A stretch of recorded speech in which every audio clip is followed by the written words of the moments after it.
endless ocean. We tear along the gales, with rum inside our bellies, warm and freedom in our sails. A wayward bunch of scoundrels, assassins, thieves and slaves. The rich and blue bloods fear us when we are. Hello friends, Josh Steffler here. I'm at the top of Cairn Park in Esquimalt, BC, in the middle of our first snow for 2013.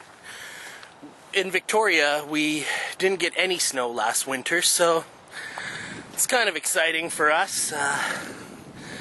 Kind of a laughing stock of the rest of Canada when it comes to snow. As you can see, not a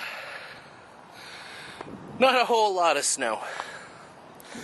But today I wanted to talk more about BC Hydro. I don't know about you, but this increase in their rates really pisses me off.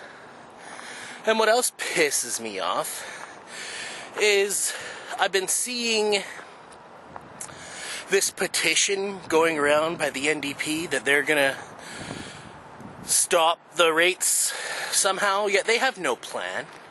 All they're gonna do is send a bunch of signatures to the BC Liberals. Do you think that the BC Liberals are gonna listen to the NDP at all?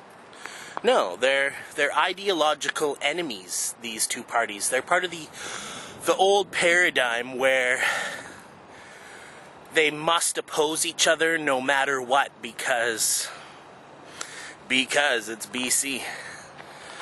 I have a solution to the BC Hydro scam, and it's kind of a radical solution, but I think it can solve a lot of the problems.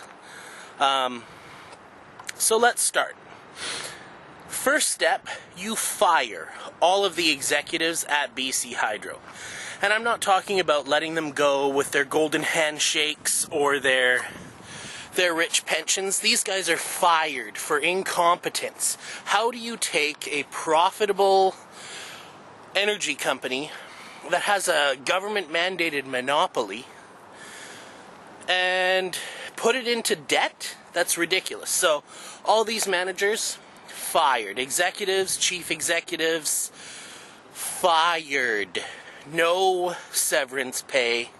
Rip up their contracts. They have failed the contracts that we signed with them, so they don't get their severance. They don't get 18 months pay for leave. So that's the first thing. Second thing we do, all BC Hydro employees making over $100,000, 25.5% wage reduction. Now, it's the same as the rate increase that they're putting on us, so we should expect these guys to pull their weight and take a 25.5% rate cut for people making over $100,000. And I think we can put in a provision that that should not count for people working overtime. So like if you're working and say you make 80 grand, but you put in a lot of overtime this year, that it pushes you up above 20 or 100 grand. That's your money. You actually worked for it. You worked overtime and went above and beyond to get that money. So you're entitled to that. You worked for it. Second or third thing, immediately freeze the payments to the British Columbia government, the dividends that they're supposed to be giving the BC government. I don't remember the exact numbers, but they're supposed to peak in 2017 at around $400 million. BC Hydro is going to pay the government $400 million. That means that they've charged you $400 million extra. Ridiculous. Not acceptable. So we cut that dividend. We fire the executives and bring in some new blood below 100 grand, actual public servants, people that want to serve the public rather than have the public serve them. I'm sick and tired of these bureaucrats and authority and spendocrats thinking that the public has this endless stream of money that they can just hike the rates. This 20, 25.5, 28%, whatever increase it is massively going to affect the poor. And it's going to affect our economy. Everything needs electricity, except for maybe wood fireplaces. But the cost of food is going to rise. Grocery stores aren't going to absorb that 28% increase on chilling your milk, keeping your meat fresh, keeping your frozen food cold. Services aren't going to absorb that 28% cost increase on their infrastructure. And this is just insane, because the BC Liberals are supposed to be the party of the economy, the ones that are supposed to make our economy grow. And yet they pull this stunt. This is going to have a drastic effect on the economy. I don't know about you, but I'm going to have to reduce some discretionary spending. I want to heat my house, and like a lot of people, we have baseboard heaters, especially in the city. It gets cold, you turn on your baseboard heater, boom, 28% more for you. Maybe not this winter.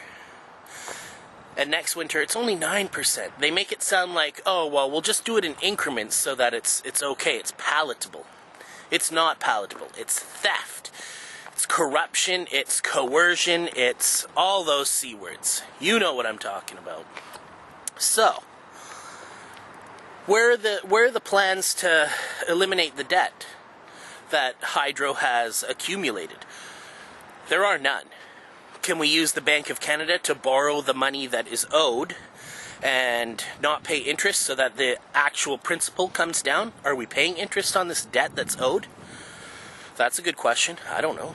And then, finally, comes the private power producers. Now, I'm all for private competition, but what we have in BC is these things called run-of-river operations, where these private companies build little power plants on rivers, and then they sell the power to BC Hydro at an increased rate. They sell it to Hydro more than Hydro sells it to us. That's got to stop. That's not market capitalism at all. That's crony capitalism. It's corporatism. It's exploitation of a crown corporation that is in a position to have garnered itself a monopoly. So it should have the most care for every dollar that it spends. When Hydro buys power from these guys at 3 times the market value and then sells it back to you, you're buying that power for 3 times the price, and then you're paying less for what they paid for it.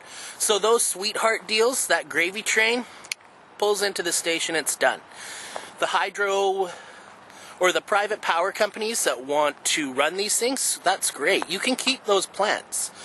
But Hydro is not paying you 3 times or anything above market value for that electricity. By all means, should these private power companies keep their power plants? And maybe it can introduce some competition so that people that don't want smart meters, people that don't want BC Hydro running and tattling on them to the government, could go with these private power plants, and maybe the power plants want to increase their share, because there's over 60,000 people in BC that don't have a smart meter, and there's a lot more that had a smart meter forced on them, that maybe if they had a choice to go with a power operator that was offering analog meters or non-Wi-Fi meters. Maybe there's people that would be interested in getting involved with power companies that trust you to take a photograph of your meter and send it in, rather than hiring meter readers to come check you out. There's all sorts of solutions, but we're hearing nothing from these mainstream parties like the NDP and the Liberals. I'm not getting a huge 28% increase in my wages in the next 5 years, are you? And the thing is, these bureaucrats that make these rules, They make so much money that it doesn't matter to them. They don't care. Oh, what's another $100, $200, $400, $800 a year? That's okay for me, because they make $100,000 a year. What's $800 if you make $100,000 a year? But what's $800 when you make $26,000 a year, $30,000 a year? That's a little vacation. That's your retirement savings. That is your hard work. That's a full 2-week paycheck for some people, gone for no added value, no added services, just, because some executives at BC Hydro ran up a debt that we can't afford to pay. And now we're being asked to pay for it. They've socialized the debt, and they're privatizing the profits. Something's gone terribly wrong at BC Hydro. You want change? Bring guys like me in. I'll take the BC Hydro presidency, and I'll change that thing in a year. I'll bring massive change, bring it back to what it's supposed to be, and I'll do it for half of the cost of the president right now. A quarter of the cost of the president right now.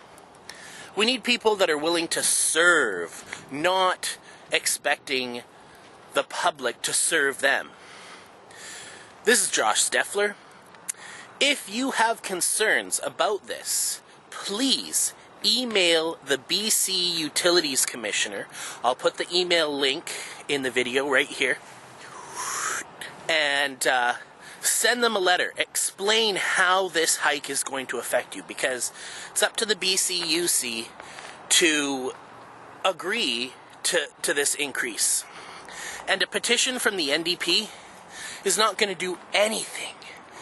You have the power, and this is my problem with this NDP petition, is that it perpetuates this idea that you are powerless alone, and that you are, as an individual, immensely weak, and to have any sort of change or effect on the system, that you need to surrender that autonomy, that authority, that individuality to a collective, to a group. There's nothing wrong with working together, but the NDP is not about working together. It's about having its turn at the trough, having its turn at power, getting its friends rich. That NDP petition, bunk. All it's going to do is add you to a donation list where they ask you for money, and then they use it for their war chest to pay off their debts, to run new attack ads that they're going to have to do because they saw that the attack ads that they didn't run are probably what cost them the election in BC. This is Josh Steffler, talking about solutions for the BC Hydro rate increase and how it's going to affect our economy, how it's going to affect you at home. Like $800, that's more than some people spend on Christmas. BC Hydro is stealing Christmas. Be safe and be free. Yo-ho, yo-ho, we roll beneath the black flag, a rollicking we go, we own the sea and